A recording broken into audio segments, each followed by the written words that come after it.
Свидетель, расскажите об обстоятельствах прибытия в спецприемник для административно задержанных Кушманбет 10 января 2022 года. Когда, в какое время вы туда прибыли? Bizde 10 қаңтар күні командир батальон бастығы жіберді Қошманбет ауылына. Сол жерден адамдарды полиция департаменті Алматы қаласына алып келді. Нұсқаулық берді. Не үшін жіберді? Асықпай... Для каких целей?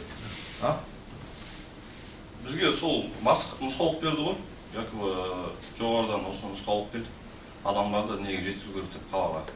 Қошманбеттен ба? Иә. Для сопровождения лиц, да? Иә. Доставление ғой. Уақыт шамамен кешке қарай, сағат 4-5-терде ғой. Жоғалса, Қошманбет ауылына келіп, уақытша сот изоляторына. Еще раз, для каких целей? Забрать задержанных и доставить их? Забрать и доставить департамент полиции города Алматы. Вы туда прибыли, к кому обратились? Келген уақытта сол жерде МВД-ның сотрудник жүрді. Түрі таныс, оның несін, атын ұмытып қалдым несін. Максим ғой, қателеспесем. Максим, европейский национальность? Орыс нәсіл. Бұл орыс болды. Дальше рассказывайте. Келдік. Сол Максим күшті болды бізде. Соны бізге айттым, осыны адамдар. Ол кезде 10 адам, басында 10 адам барады деген. Потом уақыт келіп, 2 адам бармайтын болды. Қалған 8-ін алып кетесіңдер деді бізге. Және бізге қолымызға не сатты? Қағаздар, іс құжаттар. Және заттай аяқтар. Ол жерде жаңа документтер болды. Телефондар болды. Жаңа пакетке оралған уже, опечатанный. Адамдар қабылдап алды, телесі осмотр бәрін. Дене жарақаттары бар ма, жоқ па, қалтасында не бар. Бәрін қабылдап тексеріп, подробности алып кетті. Вы пофамильно помните, кого забирали? Жоқ, фамилиялар есімде жоқ. Қанша уақыт өтті. Уважаемый суд, у нас к материалам дела приобщено вещественное доказательство, уголовное дело в конце 002. Это основное дело, которое тогда расследовалось. Здесь том 5, листы дела 105 и 108, там на обозрение свидетелю надо было предоставить сопроводительные письма, где имеются его подписи. На обозрение представить, нужно узнать, кому принадлежат записи собственноручной, либо тому, либо другому. У нас был доброшен здесь потерпевший Ахметов Жарул Хасан Сейсюбаевич. В своих показаниях он указал, что тогда у него забрали полностью все документы, удостоверение личности, права, техпаспорт, Каспий-Глоб, также и другие документы, телефон, и все это он указал на подзащитного Сопакова Баужана.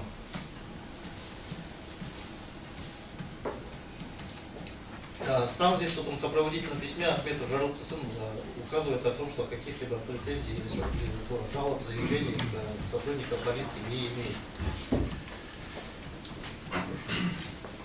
Я уже вам задавал вопрос, был ли среди задержанных, которых вы забирали, Ахметов Жарул Хасан? Нақты есім жоқ ғой, қанша уақыт өтті? 8 лиц было, да? Иә. Кто вам СПА передал этих лиц? Жаңағы айттым, Максим бет. Бұл орыс жігіт. МВД-ның жедел уәкілінде ғой. Ну, вы до этого сейчас обозрели у нас подзащитных, подсудимых. Можно будет, уважаемый суд, Сопакову, чтобы он видел, посмотрел. Посмотрите на него. Сопаков вам известен, видели, может быть? Ол жерден Максим жанр орыс тоже жігіт болды, сола болды. Не знаете, не видели? Жоқ, Максим көрінші болды. Не присутствовал при передаче? Жоқ, маған. Документы? Максим ғой, лично, жеке қолына тапсырған бәрі документтерін, және между тұрғындар. Свидетель, скажите, что вы еще забирали с собой вместе с задержанным лицом? Вы можете подтвердить документы, вот, принадлежащие Ахметову, там 8-м пунктом он указан? Именно вы забирали эти документы? Иә. Бұл жерде көп заттар болды. 7 адам жаңағы телефондары. Сотовый телефон Ахметова тоже подтверждаете, да? И точно Ахметов деген айта алмаймын ғой. А сопроводительно там указано, что именно сотовый телефон Лаврика. Иә, қол қойып деді ол. В дальнейшем, куда вы доставили этих задержанных лиц?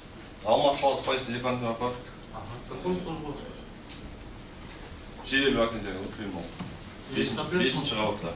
соответственно, передали все документы, которые вам передали. Алып келіп полиция департамент, потом 5-ші қабатқа көтердік. Уже адамдар көп болды уже. Адамдар алып келіп сол жерге қойды. Потом бір жедел уәкілді қабыл алып, мен сол жерден қателескен расписка алмаппын ол кісіден. Қабылдадым деген.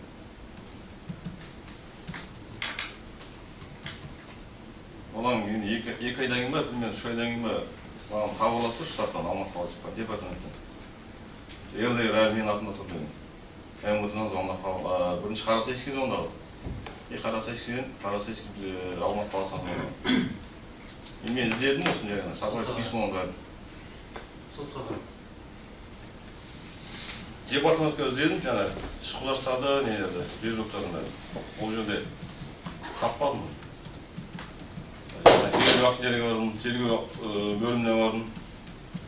Ол жерде ешкім таппады. Жаңағы базаға РДР тегіп өтік, РДР базадан шықпады. РДР номері ана жерде қате кеткен екен бір секілді. Одан 3 айдан кейін маған қайтадан хабарлап жаңағы штаттан. Іш құжаттар табылды, жер жоқтардың бәрі табылды. Ренсоктың қызметкерлері келіп, распискамен алған екен сол полиция департаменті тергеу бөлімінен, басқармасынан.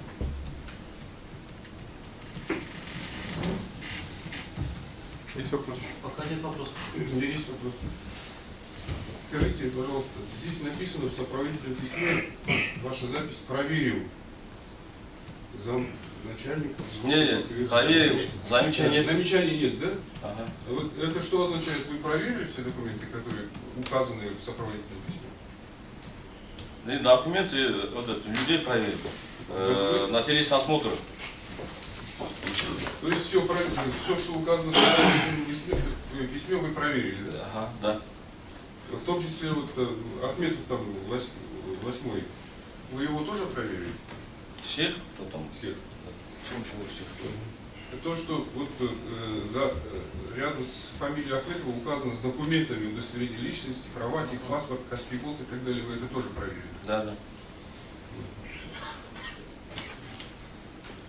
У меня других вопросов нет. Уважаемый суд, еще раз ходатайствую о том, что потерпевший Ахметов, как очевидно, да, дал во время судебного следствия ложные показания, поскольку слов фактов к этим документам никакого отношения не имел, он даже не притрагивался к этим документам, он не получал, поскольку эти документы являлись вещественными доказательствами, слов фактов доступа никакого к этим документам не имел. Свидетель Жуманов получил эти документы у человека по имени Максим, русской национальности, и потом передал его в департамент полиции города. Поэтому я еще поддерживаю ранее заявленное мной ходатайство о внесении частного постановления в отношении потерпевшего Ахметова Жарухасана Сарсенбаевича о привлечении его к уголовной ответственности за дачу ложных показаний. Все. Хорошо. Так, вопросы будут? Уважаемый суд, Сейчас есть вопрос? со стороны... Можно? Подожди, стоп. Да. Да, со стороны подсудимого завершим. Можно ходатайство?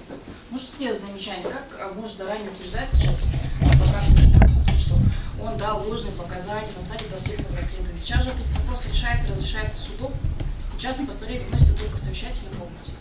Кажется, это преждевременно, во-первых, заявленное, а потом как он может сейчас утверждать? Есть приговор суда или что-то такое?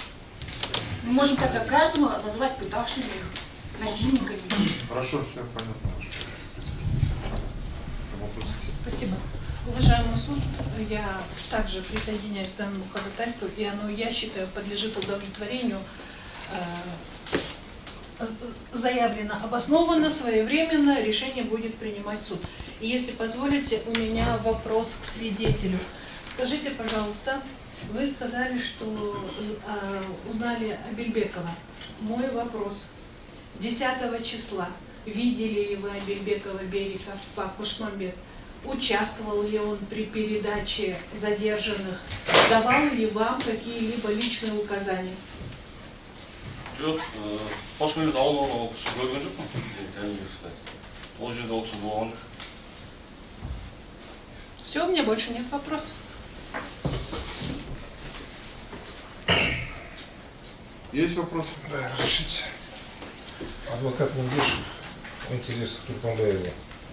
Идите, скажите, сколько сотрудников департамента полиции выехало в Кушмамбет? Из каких служб? Были ли там сотрудники СОБР? Жоқ, ол жерде тек қана осы конвойный служба ғана болды. Мен старший болып бардым, жанында 4 бала ма 5 бала болып бардым. Басқа департаменттен басқа ешкім барған жоқ. Указание біздің бастығымыз берді, командир Батурин. Вы сами выехали без руководства? А сотрудников ДП Алматы вы видели, кроме конвойных? Ешкім болған жоқ. Алматыда полиция департамент қызметкері ешкім болған жоқ. Жаңағы сол көрген Максим деген орыс жігіт болды. Вы внутрь СПА заходили? Мен кірдім ғой, как старший ретінде. Нет вопросов. Сұрақтар қабылдаған мен ғой. Руслан Кемпмитсон. Адвокат Қалжытбай, сотталушы Шойбековпен Айдасанов сөйлесіп алды. Куә айтыңызшы, жаңағы сіз жеткізген тұлғаларды жаңағы дене жарақаттарын қарап тексеріп алдық дейсіз. Аталған тұлғалардың қандай да бір дене жарақаттары болды ма, және де сізге ол тұлғалардың арасында өзінің сол жаңағы Қошмамбет ауылында орналасқан қабылдау орталығында қандай да бір қызметкерлердің қысым көріп дене жарақатын алғандығы жайында шағымданды ма? Жоқ, ол жерде барған кезде ол кісілерде дене жарақат болған жоқ, мен өзім тексеріп алдым. Өйткені біз адамды түсеміз ар жаққа. Потом бізге де проблема да ол өйткені ертеңгі. Бізде қазір білеміз өйткені пойттен не екенін. Жаңа ол жерде ешкім қысым көрсеткен жоқ адамдарға. Біз бардық, барған кезде адамдар іште тұрды, акцияда тұрды, қателеспесем. Біз сол жерде адамдар қабыл алып, келесімді астын тұрды. Яғни дене жарақаттары болған жоқ, да? Дене жарақат болған жоқ. Сонымен қатар келесі сұрағым, жаңағы қабылдау орталығында кім басшылық жасап жүрді нақты? Кім басшылық жасап жүрді жаңағы қабылдау орталығында? Қошмамбетте ма? Иә. Жаңағы сол Максим деген жігіт, аты Максим ғой, мен қателеспесем, орыс жігіт қой. Басқа сұрақ жоқ. Есть вопросы? Со стороны подсудимого. Да, с подсудимым давайте закончим. Пожалуйста. Здравствуйте, подсудимый Хамитов. Максим данный, вы не могли бы его описать звание, он в форме находился? Жоқ. В какой службе он вообще был? Формада болған жоқ, гражданке болды бізге. С какого ведомства он? МВД-ның жедел Кто оперында рядом с ним присутствовал еще? тағы бір орыс жігіт болды жанында, оны естімі жоқ. Как он выглядит этот русский? Орыс жігіт екіншісі толық болды, бой жүзін. Ал Максимнің бойы жеңішке бой жүзін алу керек. Какую работу они там еще проводили? Осы отырды. Мен келген кезде отырды столда. Потом маған түсіндірдім, мен осы сұрақтар бар, дақтар бар жаңағы. Перед ними вообще они там, получается, допрашивали людей или что делали? Жоқ, біз барғанда уже жай отырды ғой. Допрос ештеңке алып жатқан жоқ. И они сами передали, доставить в этот город Алматы, правильно? Иә. Все, понял. Вы только один день были, да? Только 10-го были? Yes, он Другие дни не приезжали? Жоқ, После до. А там вы как можете утверждать, что кроме вот этих больше никого не было? Вы как там? Все здание, что ли, обход делали? Жоқ, біз кірдік қой, екінші ба, үшінші қабат көтерілген кезде автозалға кеттік біз. Сол жерден жаңа Максиммен тағы бір орыс жігіт отырды. И тағы бір 2-3 адам жүрген, олар қатты мән берген жоқпын. Просто Максим ғана документтер тапсырып отты ма. Қалғандардан қараған жоқ. Так, со стороны подсудимых нет больше вопросов? Пожалуйста, потерпевший сам. Да, скажите, Шамбасов, вы по другому делу в антикоррупционной службе были допрошены по факту путок в СИЗО? Иә, мен антикорда допроста болған. Кәсіби свидетель болдым ол кезде. Помните, да, обстоятельства? Иә, білемін. Сколько раз вы допрашивали? 4 рет бардым. Скажите, вот вы сказали о том, что телесный осмотр проводили сами? Иә. Сами? А вы один? Нет, жанында қызметкер болды, 2. А врачи были? Уже врач болған. А документы, которые лично проверяли вы в сопроводительном письме указаны, тоже сами составляли и проверяли? Е. А кто-то может подтвердить еще кроме вас?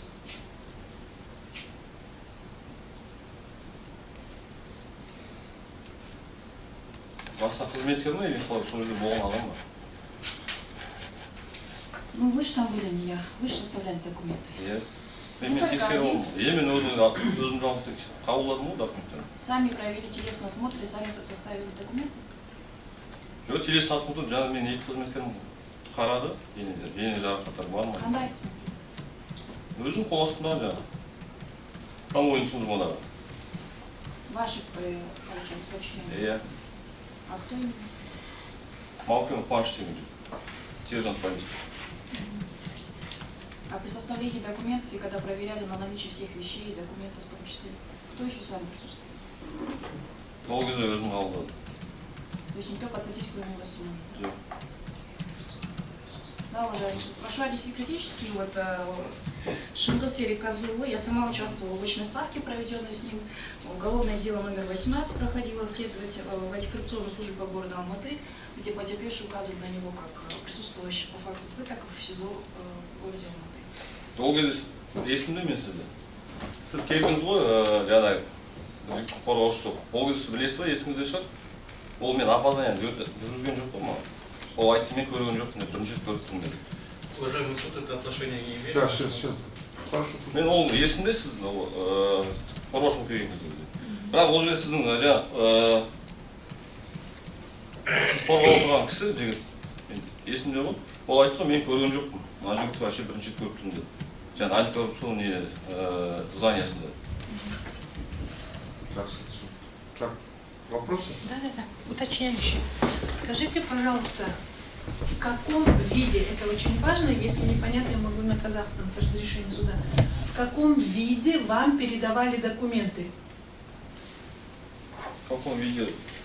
Іс құжаттар, материалдар. Жаңа затты айғақтар болды, движоктар. И бәрін алды, пакетке салды, опечатать етіп байлап берді. Болды. Кто опечатывал?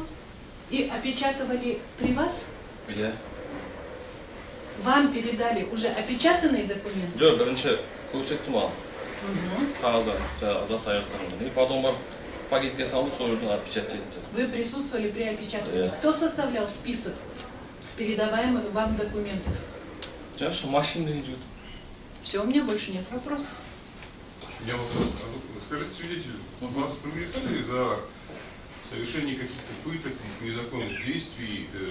Нет, только свидетелем проходил. То есть никаких постановлений, Не, решений только- о привлечении вас только свидетель. к ответственности за совершение пыток нет? Нет, только свидетелем проходил. Ваш статус был только свидетелем? Да. Нет вопросов. Есть вопросы со стороны подсудимых? Нет? Со стороны потерпевших есть? Нет. Нет? Прокурор, есть вопрос? Если, пожалуйста. Скажите, вот порядок объясните, как вы производите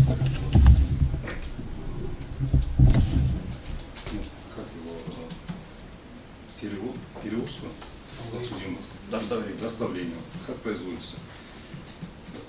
Біз барамыз, адамды бірінші қабылдаймыз, полный телесін осмотр, кейін полный шешеміз. Жаңағы аты-жөнін сұраймыз. Только сами или с участием медсестры или медперсонала или кого-нибудь? Жоқ, если жаңағы үсті басында дене жарақаттар болса, ол кезде медик қызметкерін шақырамыз, көрсетеміз. Полностью раздеваете, да? Иә, полностью. Все понятно. То есть нет на теле никаких телесных повреждений не было? Не было. Насчет этого какой-нибудь документ составлялся, что они без телесных повреждений? Жоқ, медик қызметкер болған жоқ қой. Нет, с вашей стороны. Жоқ. С вашей стороны ничего не составлялось. Понятно. Теперь вот порядок объясните. Вот вы приходите вот в следственный заряд, ну, например, прием передачи как осуществляется, кто вам передает, наверное, передающий человек подписывается где-нибудь, или вы расписку даете, как это, в журнале? Мысалға следственный зарядтарға келеміз, біздің қолымызда список болды жаңағы. Соттың или болмаса Нет, жаңағы. вот именно на СПА, как вы приехали туда? Вам сказали просто забрать? Оның шантар күні ма? Иә, бізге айтты, жаңағы бастық указание берді ғой, бар ғой. Қошмамбет деген уақытша сөйлерді алып келесің деді. Ол 10 адам дегеніміз келгеннен кейін, потом 7-8-ден алып кетті. Қалған бармайтын болды. Вот, вы сейчас пояснили, какой-то Максим, да? Другого никого ну, сотрудника. Максим жаңа тағы бір жігіт болды толықтай келген. Оны мен точно есім, Максим есімде алды. Он вам показывал документы, что он вот, представитель МВД или что-нибудь, какой-нибудь официальный документ вам показывал? Вы тем более сказали, без формы. Бастығы жіберген кезде қалады айтты, жаңа МВД оперлары сол жерден күтіп алды, осы Максим деген. Ну, вы удостоверились, это он или кто, у вас совсем может быть. Ол есімде ұмытып қалдым, қанша жыл өтті ғой уже. Что вы забыли? Енді куәлігі көрсетті ма, көрсеткен жоқ қой, ұмытты, есімде жоқ. Вы не помните, удостоверение показывал или нет? Иә. Тех документов, которые вы получили, где-нибудь вот, подпись вот этого Максима есть? Жоқ, ол подпись жоқ. Менің табылады, мен подпись болып екен. Вы куда, где расписывались? Астына. Где вот прием вещей? А вот в отношении лиц, которых вы забирали, куда-нибудь подписывались? Где-нибудь расписывались? Олар ма? Вы, что вот забираете вот 8 человек, Ана соса тіркеліп тұр, жазып бердім сол жерде. а вы расписку дали, да? Иә. Кроме Максима, официально никакого сотрудника вы там не видели. Адамдар жүрді, бірақ түрлері есімде жоқ. Қарағанда жоқ. Уважаемый, разрешите вот именно по этому делу расписку, Какой? которую нам свидетели указывают. Который вот сейчас Да, соглашается? да. Можно посмотреть.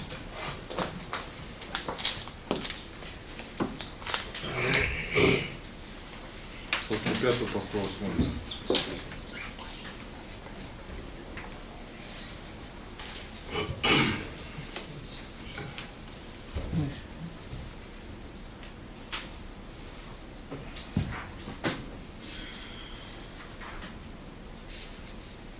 Скажите, вот, все сопроводки от имени начальника РОВД,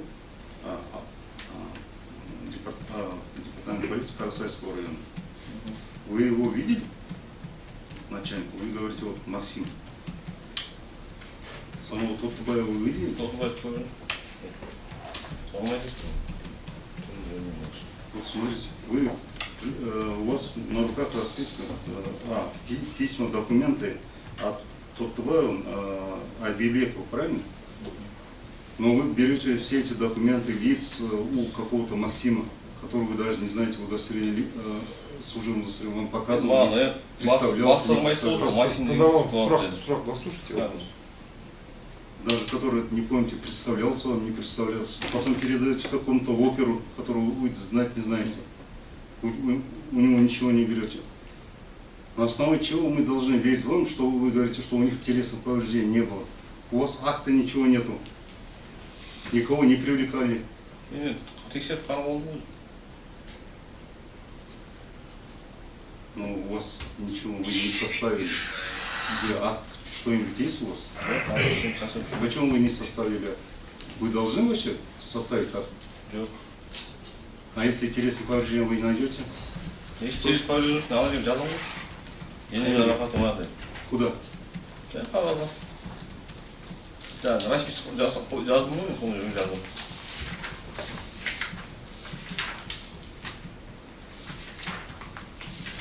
А вы расписку кому давали? Екінші екіншіден алып қалдым ғой, сол. Максиму? Иә. Адам сол ордан қабылдандым ғой, басқа ешкім жоқ. Вот ваш вот акт прием передачи, да? Смотрите вот.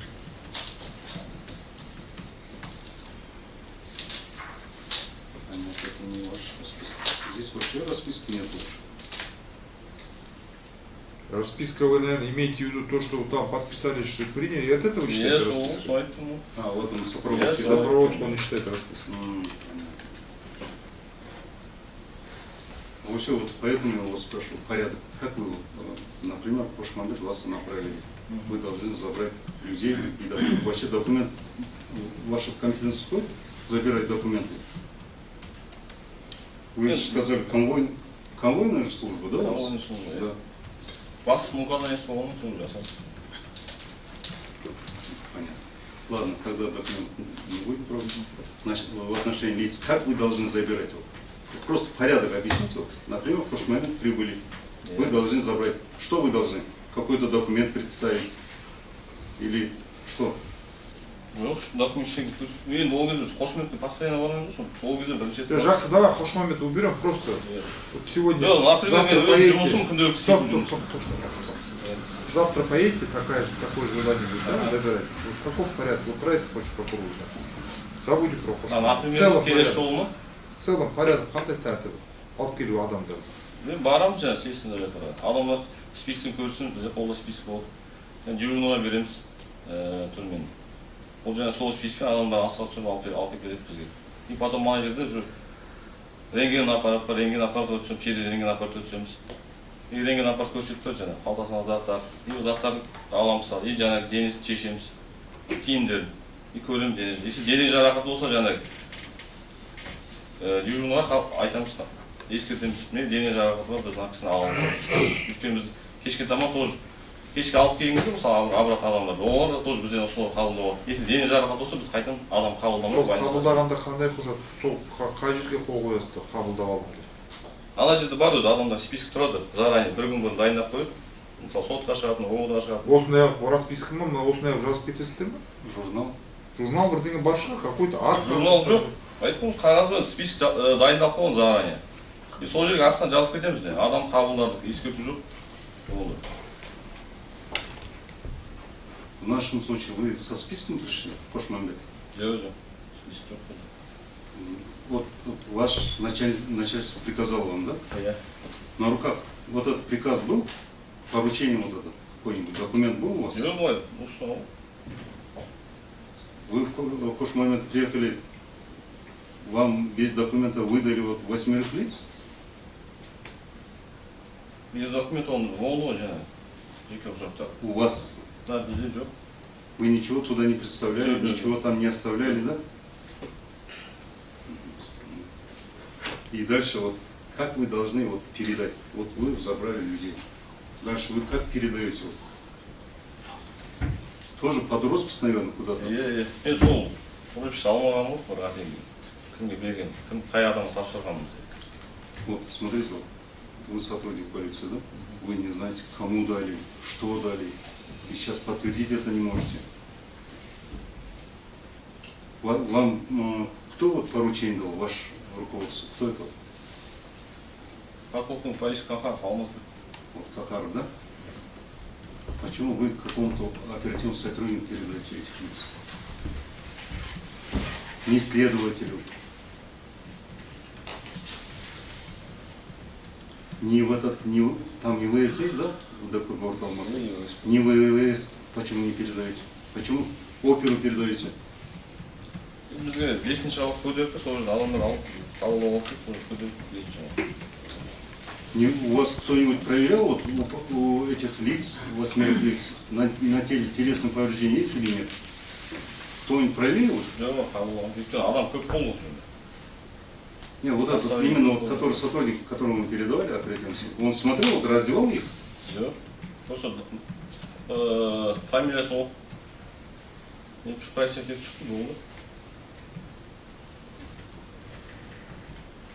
Пока нет вопросов. Разрешите, пожалуйста.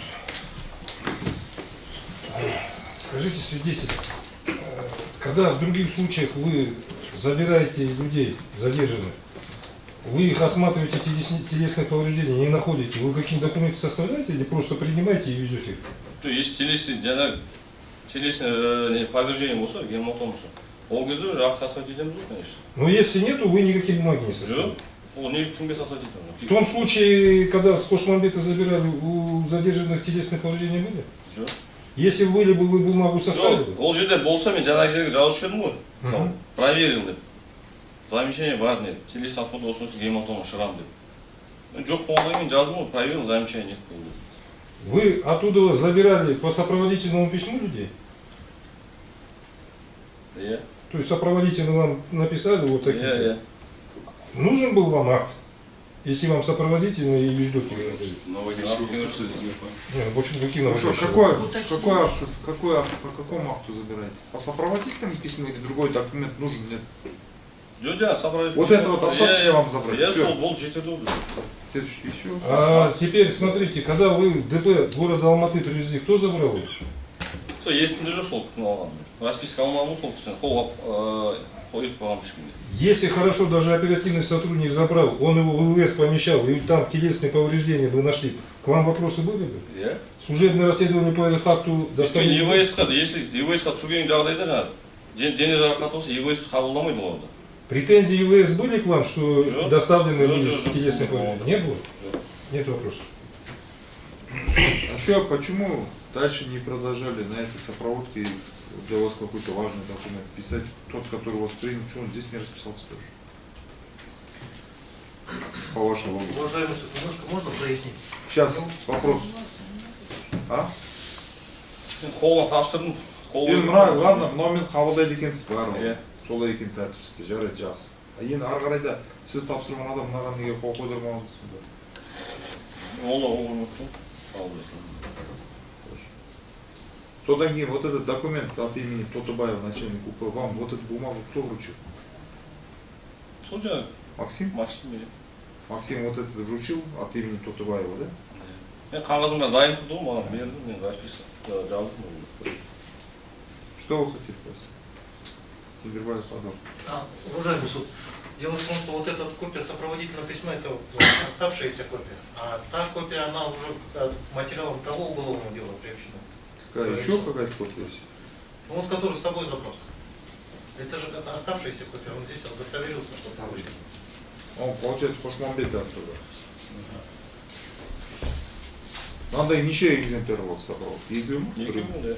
Біреуін қалдырып кетті. Біреуін қалдан, біреуін алып. Біреуін өзіңіз қалдырды. Сол қайда қойдыңыз, өзіңіз алып кетіп жатыр?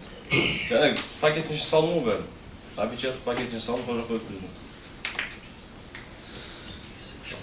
Вопросы будут еще? Есть еще вопрос. Скажите, пожалуйста, вот в этот момент, вы помните, да, было чрезвычайное положение было объявлено в стране, да? Тут, вы сказали, что много было народу и так далее. Была ли возможность, скажем так, физически, да, вот, соблюдать все необходимые требования вот, при таких ситуациях? Вот это, расскажите, как это все происходило? Адамдар апарған уақытта ма? Когда забирали, когда передавали. Сұрақ нақты түсінемін. Расскажите обстоятельства. Вот было чрезвычайное положение. В стране было объявлено чрезвычайное положение. Задержанных было очень много. Вот расскажите, при каких обстоятельствах вы забирали и была ли возможность соблюсти все требования, например, порядок? Жоқ ол кезде енді қаңтар отырғысы келді.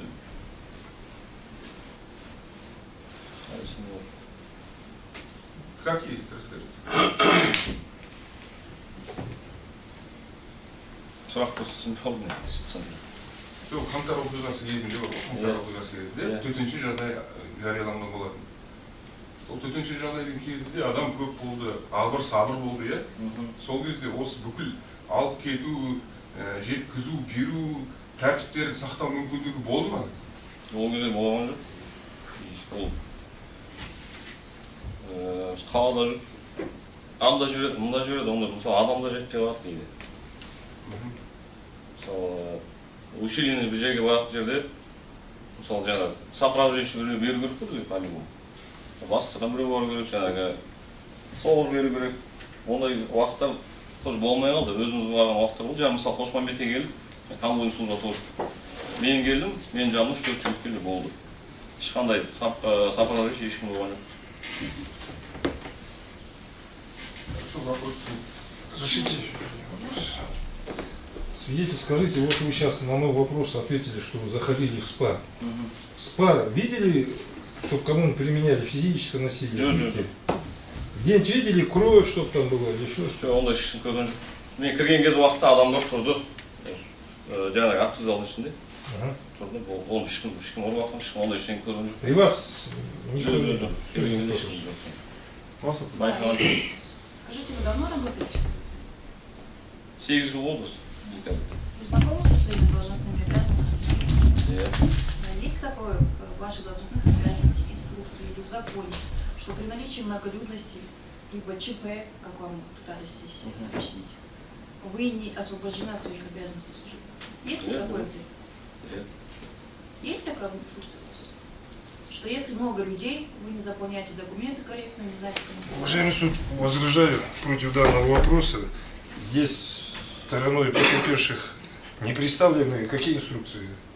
Покажите, какие инструкции должен был соблюдать. Мы здесь говорим непонятно о чем вопрос Ну, задаем. Жоқ, бізде 11 Ну, 22 задайте, покажите отвечает. инструкцию. Хорошо, Он же все. отвечает. 11-22 бұйрық бар ғой бізде. Жаңағы, мысалы, бір сотталушыға 2 айда алынған деген.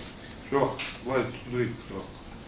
Төтенше жағдай уақытында ана инструкция да, жалпы өзіңізде бар ғой, даже инструкция, тағы да басқа нұсқау, заңдар бар.